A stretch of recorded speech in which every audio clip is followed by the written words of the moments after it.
बाबा जी की प्यारी सास संगत जी राधा स्वामी जी। संगत जी, आज की साखी में हम सुनेंगे कि बाबा जी विदेश में बैठी हुई संगत पर नामदान की बख्शिश किस तरह करते हैं और वह किस तरह तय करते हैं कि किसे नामदान मिलेगा और किसे नहीं। संगत से विनती है कि वीडियो को पूरा सुने और चैनल को सब्सक्राइब करना मत भूलें। संगत जी, यह बात यूएसए की है। वहाँ पर नामदान के लिए लिस्ट तैयार की जा रही थी कि किसे नामदान मिलेगा और किसे नहीं। तब उस लिस्ट में सभी के नाम के आगे एक निशान लगाया गया था, लेकिन एक बीबी के नाम के आगे बाबा जी ने 2 बार निशान लगाया। और बाबा जी ने ऐसा क्यों किया, जब आप इसका कारण सुनोगे तो आप भी हैरान रह जाओगे। संगत जी, अगर विदेश में रहने वाली संगत या दूर कहीं भी रहने वाली संगत यह सोचती है कि उनके बारे में या उनकी ज़िंदगी में क्या चल रहा है, इस बारे में बाबा जी अनजान हैं, तो यह उनकी गलत फहमी है। फिर तो इसका मतलब यही होगा कि वह लोग बाबा जी को अभी एक साधारण इंसान ही समझ रहे हैं। लेकिन जिन लोगों को बाबा जी पर पूरा विश्वास है, वह जहाँ भी रह रहे हैं वह जानते हैं कि बाबा जी उन्हें हर वक्त हर पल देख रहे हैं। उनकी हर एक हरकत पर बाबा जी की नज़र बनी हुई है। बाबा जी अपनी संगत की संभाल 7 समुंदर पार से भी कर सकते हैं। संगत जी, इस साखी को बहुत ध्यान से सुनिएगा, जिससे आपको बहुत सी चीज़ें हैं समझ आएंगी।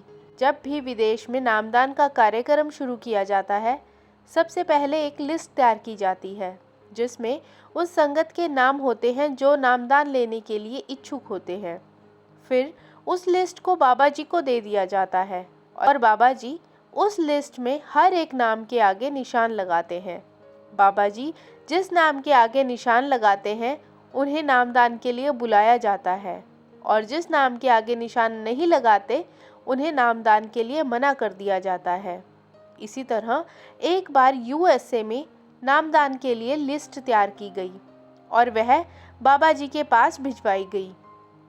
बाबा जी ने नामों के आगे एक निशान लगा दिया, लेकिन एक नाम के आगे बाबा जी ने 2 निशान लगाए। पहले लिस्ट बाबा जी के पास हिंदुस्तान में ही पहुंचाई गई थी, और फिर जब बाबा जी ने उस लिस्ट पर निशान लगा दिए तो वह लिस्ट वापस यूएसए में भेज दी गई। तब सेवादारों ने लिस्ट में से जिस जिस नाम के आगे निशान लगाया गया था उस संगत को नामदान के दिन और समय की डिटेल दे दी। और जब उस 2 निशान वाले नाम के पास पहुँचे तो सेवादार समझ नहीं पाए कि बाबा जी ने यहाँ पर 2 निशान क्यों लगाए हैं। बाबा जी इनको नामदान देना चाहते हैं या नहीं। तब इस बात को सेक्रेटरी साहब तक पहुँचाया गया और उनसे भी यही बात की गई कि बाबा जी ने एक बीबी के नाम के आगे 2 निशान क्यों लगाए होंगे।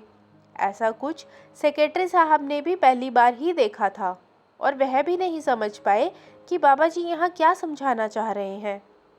तब यह बात सेक्रेटरी साहब ने डेरे में फ़ोन करके पूछना ठीक समझा। सेक्रेटरी साहब ने डेरे में फ़ोन करके सारी बात बताई और पूछा कि हम समझ नहीं पा रहे कि इस बीबी को नामदान के लिए बुलाना है या नहीं। डेरे से जो भी जवाब आया वह सुनकर सेक्रेटरी साहब के साथ साथ वहाँ के सब सेवादार भी हैरान रह गए। डेरे से उन्हें जवाब मिला कि इस बीबी को ज़रूर बुलाना है। सेक्रेटरी साहब ने पूछा, तो फिर बाबा जी ने यहाँ 2 निशान क्यों लगाए हैं।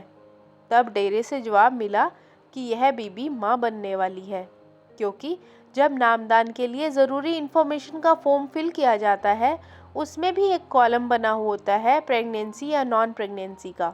जब यह बात उस बीबी से पूछी गई कि जब आपने फॉर्म में सारी डिटेल भरी थी तब उसमें आपने यह क्यों नहीं लिखा कि आप प्रेग्नेंट हैं।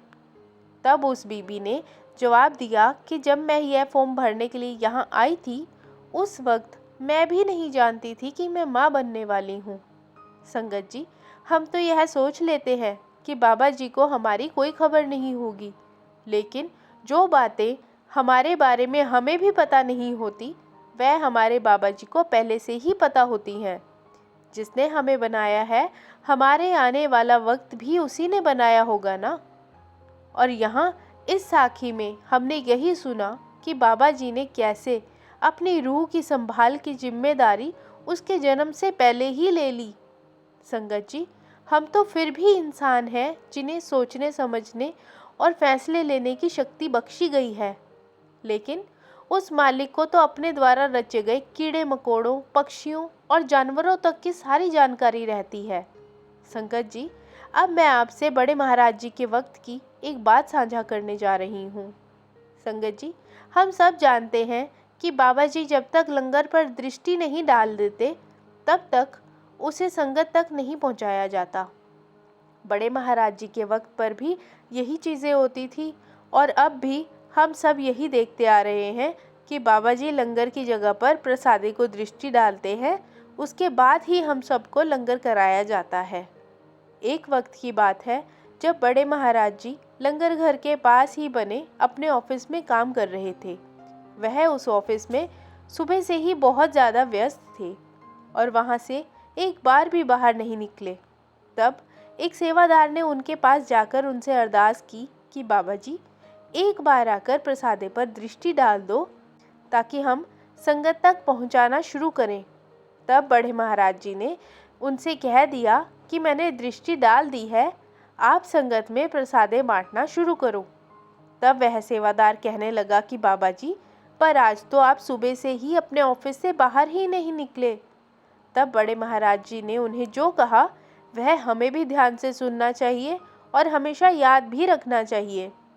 बड़े महाराज जी ने कहा कि अगर मेरी दृष्टि एक दीवार के पार ही नहीं जा पाए तब 7 समुंदर पार बैठी संगत का ध्यान मैं कैसे रख लूँगा। महाराज जी की यह बात सेवादार को बहुत अच्छे से समझ आ गई और उन्होंने संगत में प्रसादे बांटना शुरू कर दिया। संगत जी, हम चाहे जहाँ भी बैठे हों, शारीरिक रूप से हम चाहे बाबा जी से कितनी भी दूर क्यों ना हों, लेकिन उस मालिक की नज़र हम पर हमेशा बनी हुई है। हमें कभी भी खुद को अकेला महसूस नहीं करना है। जिसने हमें बनाया है और यह इंसानी चोला बख्शा है, वह हमेशा हमारे अंग संग है। हमें बस उनके प्रति अपनी जिम्मेदारी को निभाना है और बाबा जी हमें जो कुछ भी समझाते हैं वह अच्छे से समझकर उन सारी बातों पर अमल भी करना है। संगत जी, आज की साखी आपको कैसे लगी कमेंट बॉक्स में ज़रूर बताइएगा। वीडियो को लाइक, शेयर और चैनल को सब्सक्राइब करना मत भूलिएगा। राधा स्वामी जी।